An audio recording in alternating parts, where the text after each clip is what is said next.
So I'd like to welcome everyone to this first virtual fireside chat hosted by Lifebulb.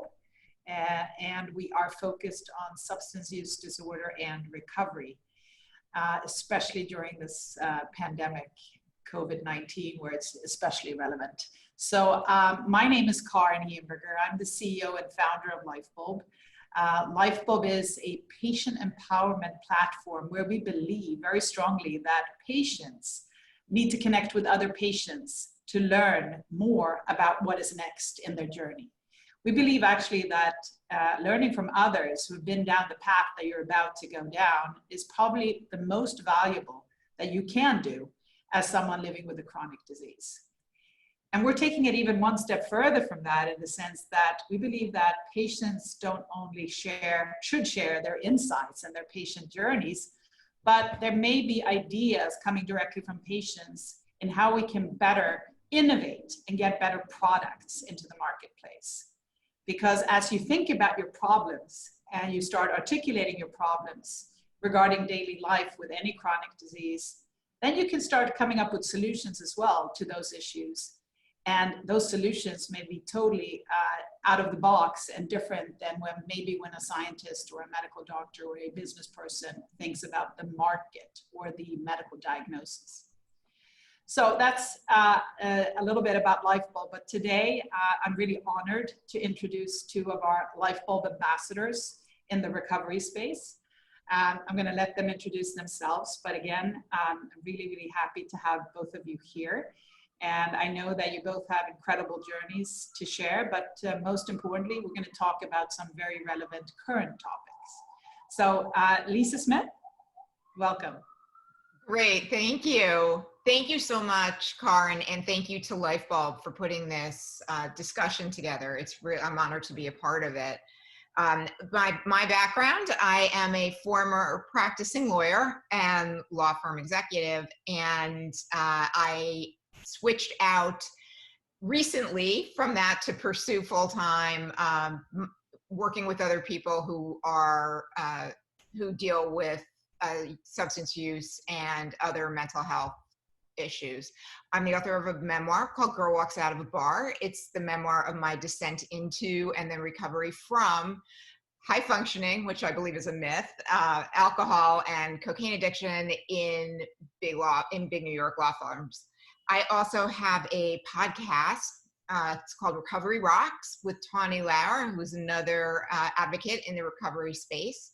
I also am a personal recovery coach, and so I work with people one-on-one to provide a kind of support, not as a solution, but as a form of support. So that is me. I will give it over to Rebecca. Thank you, Lisa, and welcome to Rebecca Rush. Hi, I'm Rebecca Rush. I live in Los Angeles. I'm currently in Connecticut, which is where I'm from. My sobriety date is December 29th, 2018. It's not my first sobriety date, but I'm pretty sure it'll be my last one. I am a writer, and I regularly contribute to Work at Health, which is a great blog. And I also am a comedian. I host a vulnerability-themed comedy show, which is currently on Zoom the first and third Tuesday of the month. And I also have a podcast called Comics Book Club, where me and my friend Molly Sanchez do deep dives into books, and we often cover sobriety memoirs, as many as we can, with the actual authors. So have you interviewed Lisa yet? No. I have Sorry, not. first question. Needs to be scheduled after this. Anyway, wonderful to have you both here, and as everyone can hear, we will have an interesting discussion. So I wanted to dig right into the current situation, which is we are in a pandemic. We're still in it. You know, I'm sitting in New York City today, and it's a different place than it was in December and January. February started to get scary. March, April, May was pretty empty. But it's still different. People are walking around with masks, people are staying inside, and many people are not here. People have left the city. So when you are a person struggling with a substance use disorder, or if you are in early recovery or in sustained recovery, you know, how has this pandemic affected you, and do you have any advice to individuals, you know, who are on this journey, really from starting to be in recovery versus you know, being in sustained recovery? If we start with Lisa. Sure. Thanks. It is definitely a challenge that I have never seen before. I got sober in April of 2004, and this is the most unique time period for trying to be sober and get sober, which people are doing. The pandemic has exacerbated a lot of problems for people who had existing problems, and it has also led to sort of a renewal of people reaching out for help. So I see things on both sides. For me, the difference is I am in a 12-step program and I can't physically go to those meetings, but we have them over Zoom, and that's a big deal. And I only recently moved to Southern California, where I am now, and all my family and friends are on the East Coast. So it's tough being separated from them. And that isolation, that feeling of isolation is really, for me particularly, I really feel it as something that is unsettling, kind of toxic, and has to be dealt with in a way that is constructive, talking about it. Yeah. Any addition to that, Rebecca? How did this affect you when it started? I know we've had this conversation before, but I want to talk to the rest of the people here as well. Yeah, absolutely. Well, first of all, you know, I was just really happy to be part of a crisis that I didn't bring on myself. And then also, I think in addiction, I was always lurching from crisis to crisis, and they would be very personal. I would be very alone in them. But what's helped me is realizing, like, okay, like, I'm afraid about, well, a lot of people are in this boat, so something is going to have to happen, because this can't happen to this many people. So the realization that we are all in this together, even though we all do have very specific and different circumstances, but we've all had like extreme challenges through this time. And at first, what I found most helpful was treating myself like I was in early sobriety all over again. So I dialed back my expectations. I allowed myself to gain some weight. You know, it was tricky because marijuana was the last thing I gave up. And one of my major motivators for that was that I was such a better comedian. I knew I'd be such a better comedian without being stoned. And once comedy disappeared, the thoughts start coming in. Marijuana is one of the few things that's open. It's one of the few things I can walk into a store and buy in March, April, but then to realize it was so much bigger than that. And it just started being really easy. I would take a lot of baths. I would take a lot of naps. I would eat whatever I wanted. I would try to remind myself that I was okay today and that I had money today. And now it's August, and I'm like, I can't believe I haven't gone into my IRA yet, because just bringing myself back into today and being like, my rent is paid, there's food in my fridge. So gratitude. And I've maintained a gratitude list and a daily inventory of like basically the debits and credits of my day has helped me an enormous amount to just get back into today. And then once I got over the like watching Disney movies and coloring all day part of the pandemic and early, and then I was like, now I'm going to go into like a little bit later in sobriety, and I would be productive for 4 hours a day. And I pivoted. Okay. And it's like, what can I control? Well, stand-up comedy is very limited right now, but I'm also a writer. So I turned and I've written like 18 articles, which is more than I've written in several years. So I took that creative energy and I redirected it into something that I could do. And I think you mentioned something here that I just want to pick up on, because that's really, really important. When you said you're channeling your energy into something that you can control. Right. So you were saying you started out by allowing yourself to be relaxed and to regress really into almost childhood or totally. Eating or watching Disney movies. And then you kind of took one step further, and now I'm going to control something. And because you're a creative person, you started writing, or you started with the coloring actually, and then writing. That's actually an interesting way of picturing any kind of recovery process, right? I mean, we can learn from that. even without a pandemic? Is that, you know, a method of that may work? I can answer that. Yeah, I think what Rebecca said was great, spot on. And going back into early sobriety and the tools we use then, one of the big ones is progress, not perfection, and knowing and accepting one of the things we can control is how we feel about this particular situation, and knowing there is no perfect in a pandemic. It was like, for how many months did we see sourdough bread in every Instagram feed? And I think people are sort of moving past it, but I totally agree. At first, I was very much in the not doing the usual kind of work things. I travel a lot to speak, and it just all got wiped out until next spring. Like, then I don't know if it'll be back then. And so it was really kind of, you know, going back to basics. And I'm still, you know, working on it now in terms of a writing project, and feeling like, you know, I'm not doing as much as I should be. I'm not as productive enough as I should be. I'm not traveling. I have all this time. I should be doing this and that. And I think really going gently on ourselves with that is important. And remembering that we are in this uncertain, you know, situation, and we only have, as Rebecca said so wisely, we only have today. It's about how we're taking care of ourselves today, and how we're, you know, trying to just take the next right action. So both of you have, I think, an advantage compared to maybe many others, because you have a passion for something, right? You have a passion for writing, or for, you know, comedy, for giving speeches.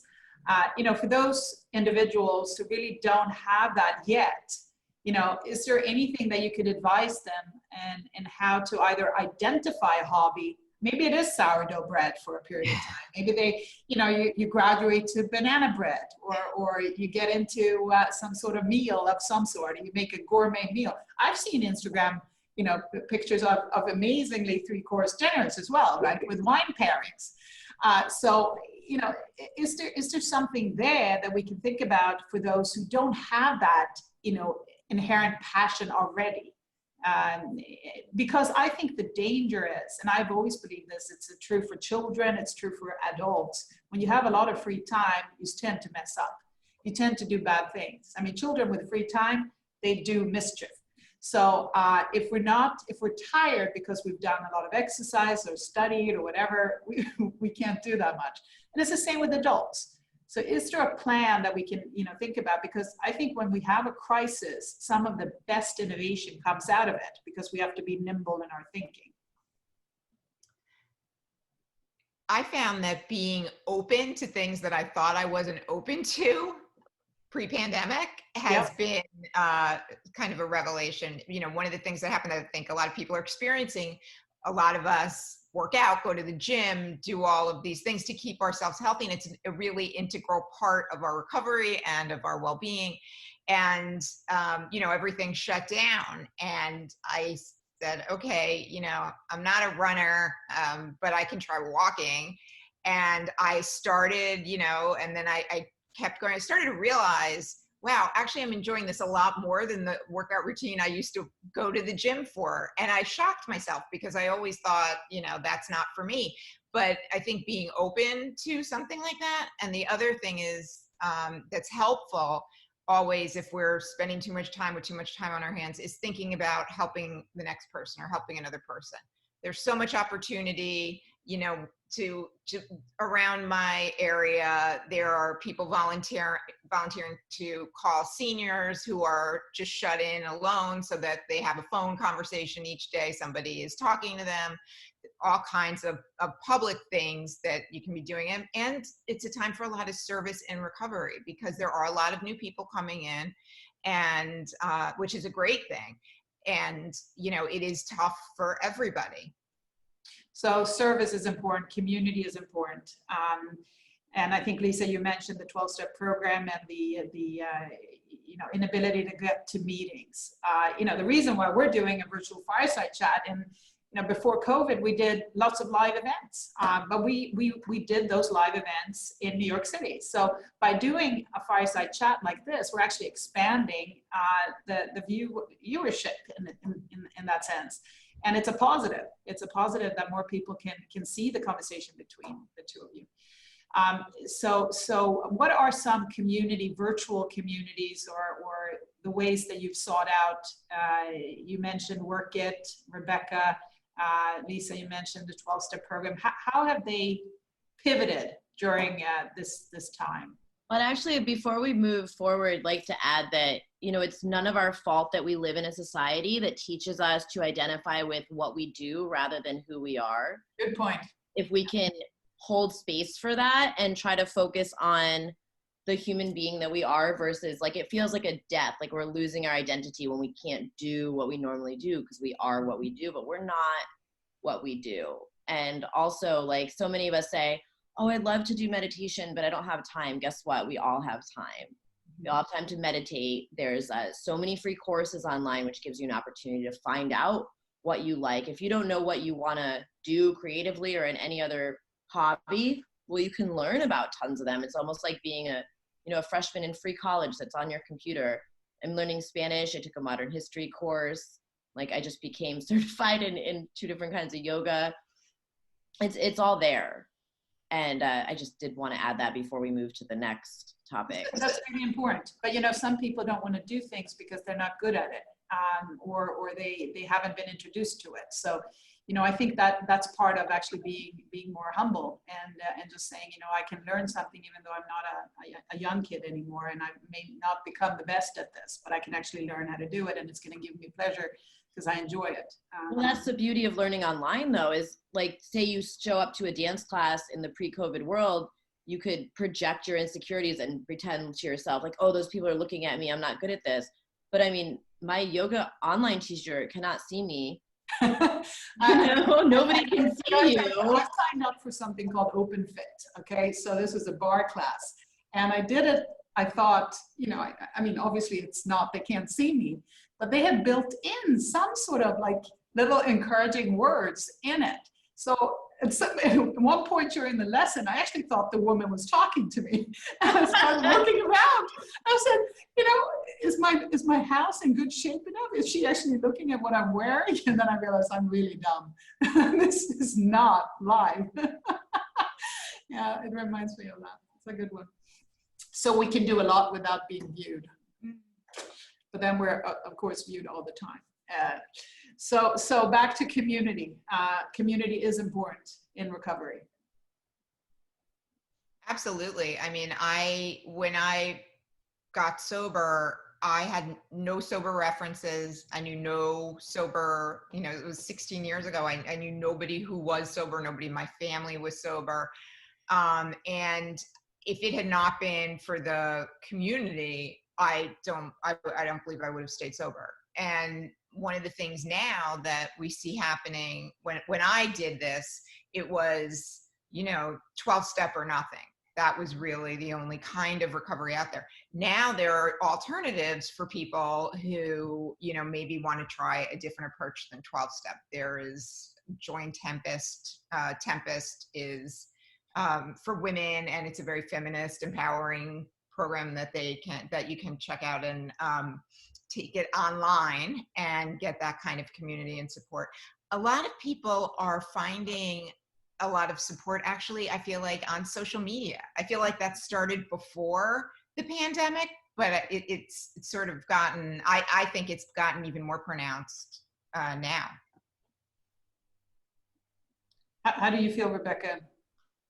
Yeah, community is extremely important. I picked a buddy at the beginning, and that we both lived alone, and we're gonna keep seeing each other. We made a bubble right away, and we got COVID together, and we recovered together, and we continued to see each other once we had antibodies.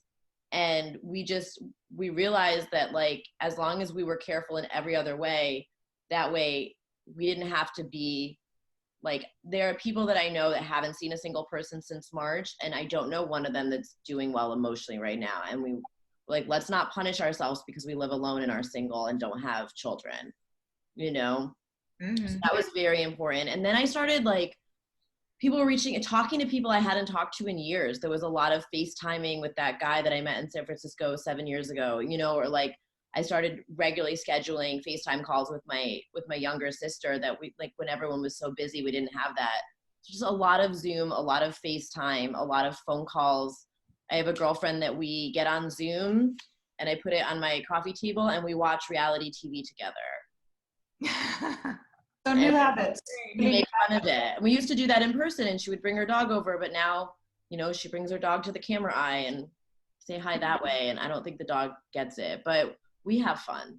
Yeah, well, so you're kind of developing your own program. And Lisa was suggesting some structured programs. So it works, you know, what in different ways for different people. You know, it's interesting, Rebecca, you were talking about your buddy and you're talking about really interactions one-on-one. You know, what do you think? Is it more important to have that one kind of buddy, or I guess at AA it's called sponsor, but a mentor, sponsor, friend, buddy, or do you believe that the group is important? I have an incredible support system that I don't even realize, like the people that I've met over the years and family, and I do have a 12-step sponsor, and I have a sponsee who's been in and out of treatment during COVID. So that helps me. Like I can't decide to smoke weed now. Like this person, how's he going to find a new sponsor during COVID? And then I started pre-COVID often I would go to different 12-step meetings. And there was maybe only one or two that I went to regularly, and they were really, one of them was huge. And now I'm like in the same meeting at 7:30 a.m. every morning with the same people, and maybe most of them I didn't, and maybe we don't even interact, but just seeing the same faces I find sometimes irritating, but mostly very comforting. Mm-hmm. You know, and it's even kind of comforting to be like, oh, there goes that guy again. Like there's something that feels like normal to be annoyed at someone. Like I miss, you know, you miss those little moments. That's like marriage. Yeah, exactly. Like, oh, he thinks the whole program would fall apart if he wasn't there timing everyone. Like, so it's been important to also just like have to maintain relationships with different kinds of people, and also like reaching out without expectation. I try to give freely of myself and understand that a lot of people, especially people that are new to sobriety, you can give them your number like 500 times. They are not going to feel comfortable to use it. And that's okay, because I did my part. Mm-hmm. Yeah. Yeah, well, I think sometimes when you provide service or you help someone else, you actually help yourself probably even more, right? Because that's the best way. You know, when you teach, you often learn more about that topic, because it's just complicated to convey it to someone else. And this providing service is very important in, I think, any disease area. It really makes you feel better. And the mental health is so important, especially I think here, really, really important. I mean, in contrast to many other, and I think I've talked to both of you about this, you know, in contrast to many other diseases, you can't just take a pill or an injection.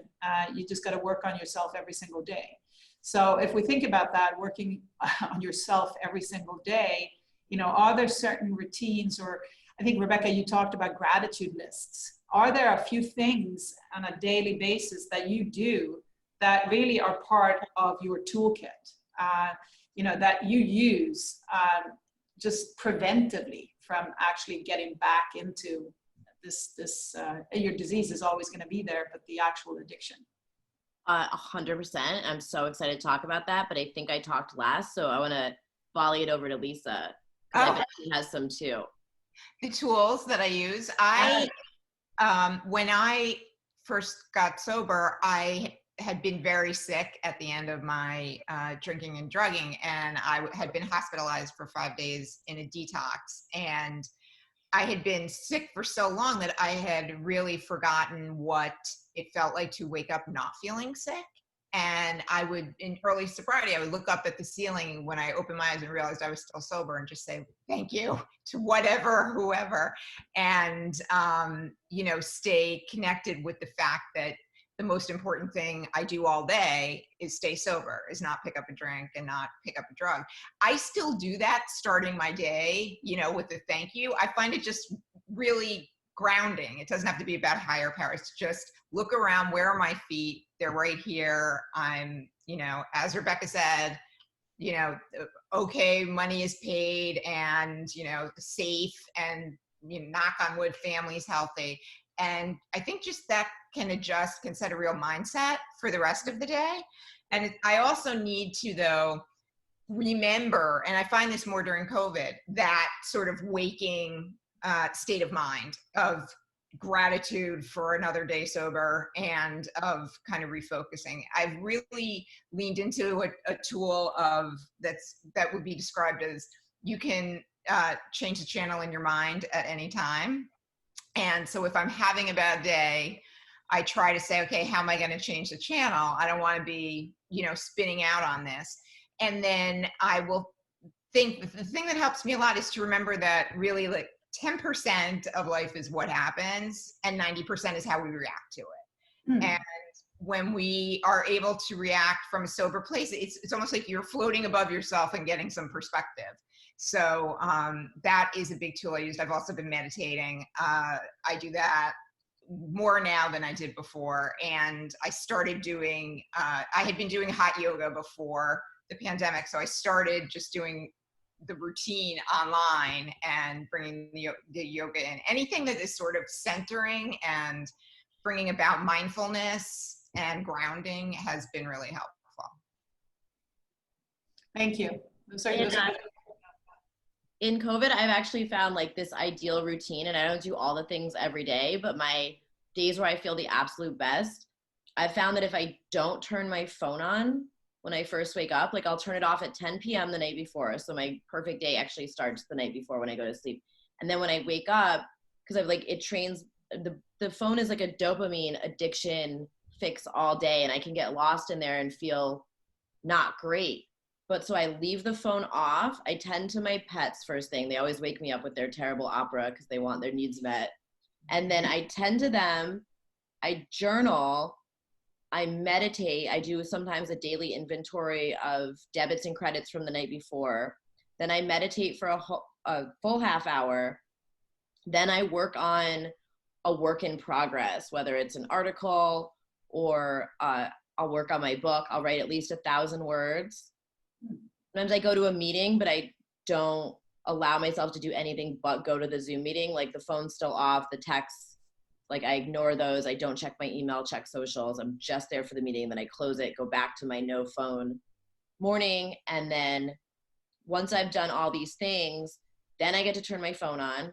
And then like, woo, my brain's like, yay. And it like all of a sudden has connected like getting my writing done with getting to turn my phone on. And I look at that and I'm like, oh, this isn't even that great because I haven't been doing it all day. And I put it back away, and then I'll do some yoga, go to do my Spanish, my gratitude list, and then whatever course I'm currently working on. So I took this Yale Science of Happiness course at the beginning of the pandemic, which is still free online. And I learned so much. And sometimes I'll get re-excited about things because we have hegemonic adaptation where our brains, we get used to things, and that's good and bad. But I'll be like, I live in Los Angeles, and like, I try to remember what I wanted what I currently have, and act like I just got this thing. Like I'll pick up, like, oh my God, I have a cat. Like I wanted that, and I'll go and like look at my car and be like, I have a car, and like just goofy stuff with myself, but it makes me feel so good. I think what you said about turning off the phone, not hearing the news all day, not being in that kind of cycle, and social media, that is genius advice. And I've been trying to do that with limited success. But was that something that you took on gradually, started slow, and then kind of ramped up to being able to, until you've done your writing and everything, staying away from it? Well, I got the idea from intermittent fasting, and I was doing intermittent fasting, and then I thought, I'm going to intermittent fast with my phone. That's great. Do you want to explain what intermittent fasting is? Because that's I was only eating during an 8-hour period in the day, and then I'm like, oh, also the phone, and then I only eat when I'm eating, which is more mindful, and I don't overeat as much that way, and also I enjoy it a lot more. Mm-hmm. And then I enjoyed TV time a lot more too, because I've separated out those pleasures. And then I did 3 different levels of dopamine detoxing because I was, spending too much time on the phone, and it wasn't making me happy. I was spending money on Candy Crush. That's addict behavior. It's a free game. And That's really interesting. You say that you separate your pleasures because the TV combined with food, combined with the phone. I mean, especially when you're single, you're sitting there with your phone in one hand, you have your, fork in the other, and then watching, some reality show, and it's terrible, right? The three things together are you're not even enjoying one of them really that much. It's a really good point. One should try to separate the pleasures, not just mix them all up. It's a good analogy with the intermittent fasting, which I believe in that. I think it's very good for people to do, at least for certain people. Probably not people with diabetes. It's not a good idea, to fast for such a long period of time. But I think for other people, it could be good to just to rest for a while and let it metabolize. So speaking about food, because that's part of a routine, is food anything that has been important to you in your recovery? Forget about the pandemic, just in general. Is that something that you would give advice to people and how to refocus your life? I have sort of fallen back into some of these control issues with food, because food, for me, I can switch addictions, like Rebecca said, and food is my go-to. Food was the first substance I abused. So what I end up doing is trying to be really conscious about what I eat. And when I'm eating, sort of not in terms of like, you can't have this or you can't have that, but saying, am I really hungry, or do I just feel like stuffing some feelings? And that has been an eye-opener for me. I live with my husband here, and we haven't, in our area, we haven't gone out to dinner, and we do cooking and things at home. I find that I actually have created a sort of routine with food, and that has given me comfort throughout. For me, routine is a huge issue.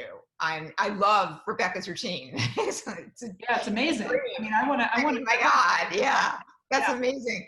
But I was not in a sort of really set routine before the pandemic, because I would be traveling a lot and only home maybe half the time, but I still had my little rituals, and now I've sort of expanded them, and having a routine with food and what I buy and what I make, and always knowing I have a good choice for myself, because invariably, I mean, at least for me, again, it's this idea of no one's perfect in a pandemic. The other night we ordered a pizza, and I just went to town, and I didn't feel bad about it. I'm not going to feel bad about anything, in this pandemic, as long as, we try and show up each day and do our best, really. Rebecca? Yeah, I think it's important for me in early pandemic, and I think it's important for people in early recovery to let go of the need to just accept that you're going to gain weight, because I don't really see people get really recovered without just kind of allowing themselves to look a little sloppy. Like, you can't save your face and your butt at the same time. I would agree with that. I gained 15 pounds when I got sober. And I have a friend who says that's how you know who's serious. They really start packing on the pounds. But my sponsor, who kept relapsing, he kept being like, I'm running and I'm doing this. And it's like, I was like, oh. And then he kept relapsing because he wanted to do everything at once. And we just cannot. So I let myself gain some weight, and then I try to focus on volume. It's visually pleasing and actually fills my stomach if I eat a huge bowl of soup or a huge salad. So I try to focus on that. I did keto because I knew I was going to be coming back to Connecticut for a month, and I was like, ooh, I didn't give myself enough time to lose my quarantine weight. None of my actual pants fit. I can't go running around in sleep boxer shorts all over Connecticut, making amends to people I've harmed in my, COVID clothes. But then when I got here, my friend offered me something with corn in it. I'm like, yeah, I'm on vacation. So right now I'm just being really careful to listen to myself. Am I still hungry? Yes, there's still food in front of me. But my first disorder was bulimia, and I never really talked about that. But every time I got sober, it's something that has come back up and has had to be dealt with again. So now when I think of eating, whatever I want, I have to keep in mind, my birthday is coming up, and I'm like, I want donuts for breakfast. I want Ethiopian for lunch, and I want an American steakhouse for dinner.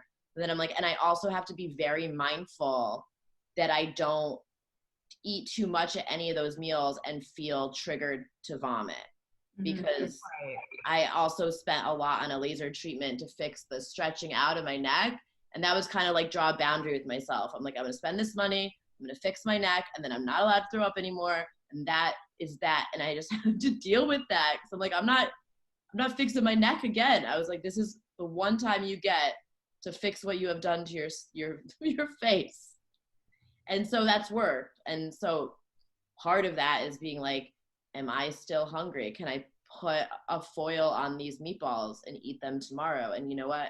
I can, because I do have a refrigerator wherever I go. That's control. That's control. That's actually really a sign of control, not having to finish a meal, right?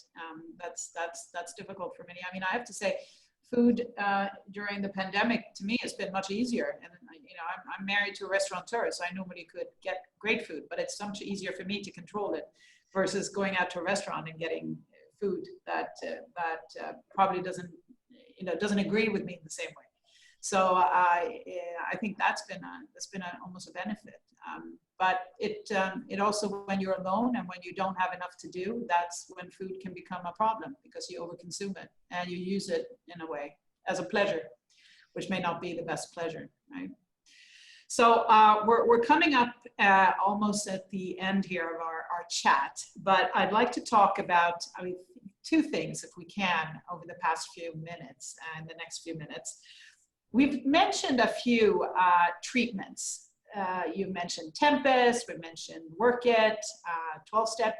Are there any other treatments to enter and sustain recovery that you know of, that you could recommend? Because people are different. We're all different. We need to do different things to get there. Anything that you hear about that could work for other people? Rebecca, I'll let you take that. I think you might know more than me on that subject. I mean, there's so many community-based programs. There's Refuge Recovery, which is a Buddhism-based approach. There's also Smart Recovery. There's She Recovers. I don't know. They have seems like a multi-level marketing thing with like sobriety coaching, and that's not my favorite thing, because I feel like with therapy, well, first of all, like you're paying someone after we get out of like a transactional addiction, which is very transactional, but also there's just not, people can study for 10 hours and they're like, now I'm a coach. And if that coach harms me, if my therapist harms me, there's a board I can go to. But if my coach harms me, I don't know what I'm supposed to do. Contact the woman who wrote Quit Like a Woman. Like there's no recourse for someone. So that, I'm sure there are a lot of great recovery coaches out there, but that one does concern me because there's a lack of training and accountability that goes along with it. I do think therapy is extremely helpful. These people spend years and years and years and years and hundreds upon hundreds of hours training and learning how to do this, and there is an accountability structure in place.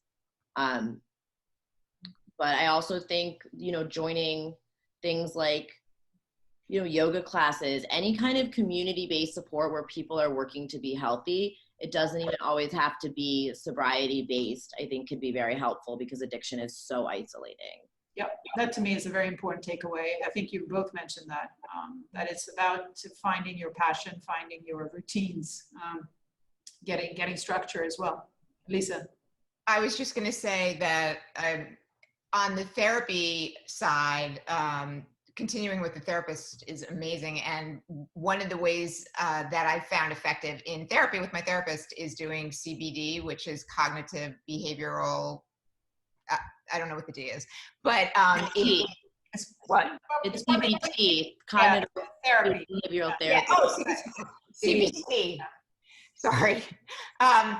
So she, it's very much rooted again in the present. What are we looking at today, and what can we address so that we don't, we can stay on track? And that is a really great accountability tool. Also, I know a lot of people also get involved in their religious organizations. That's another place that people find a lot of community. And I have a sponsee who had been in 12-step forever, and then was just like, I think I'm going to stick with my church now. And that's great. I think it's great to be able to try things and see what feels right. Yeah, well, that's good. And maybe exercise, Yes. right? Beyond Yeah, meditation and yoga. I have a new sponsee, and she said, I'm going to sign up for this ultra marathon kind of thing. And I said, I'm fine with that. But I might suggest that you keep reminding yourself tomorrow, if you decide this is not something you want to pursue, you can leave. This is not, nobody gets an award for having best performance during a pandemic. So if it becomes a bad idea or the training's taking more of your time, I just want to make sure that you're keeping that space in your head, that you're not a failure if you choose to go a different path. Right. I think that's important. I think one of the recurring kind of conversation topics here has really been that you can't be too hard on yourself.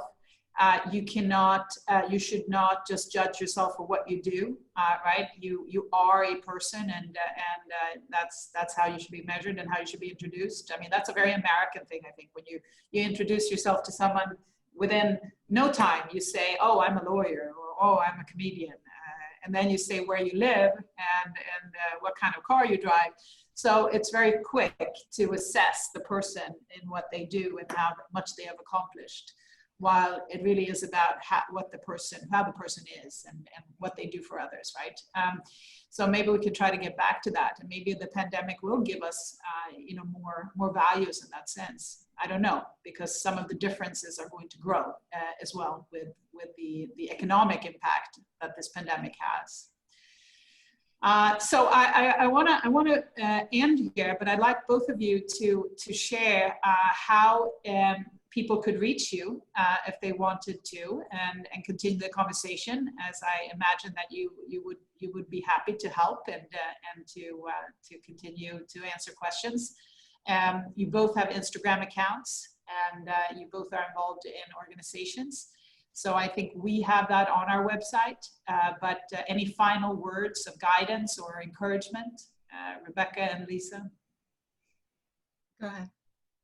Oh, you can find me on Instagram and Twitter at Rebecca Rush 639, work at health/author/Rebecca Rush. I try to write things that I think will be helpful to other people, and I write to figure out how I feel about something and then see how that experience could benefit others. I also have a podcast. I have, I think, 7 or 8 sober women authors talking about their sobriety journey and their sobriety memoir. It's Comics Book Club Podcast, anywhere you find podcasts. And then starting up next month, you can go on Facebook and find Vulnerability Show, which is really great because they give the audience shares privately things that make them feel really vulnerable, and then they get custom made roast jokes about it, but you don't have to give up your anonymity. So you can sit there and kind of listen to something that scares you in your life be made fun of, and nobody knows it was your thing. And it's really healing for everyone.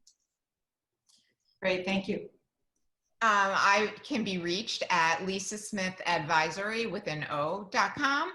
And there's links to my social. It's at Girl Walks Out on Twitter and on Instagram. And I'm also on LinkedIn and Facebook. And just to say the things in closing, I would say coming out of this, I think it's really, again, we're staying in the present and being in the day and taking care of ourselves day by day. But I really think it's important to keep our hope and know that this will change. This is not a permanent situation, and things are going to get better. It's going to take some time, but that we are never alone when we do it. All these communities and all this outreach is really, it's critical for so many of us now.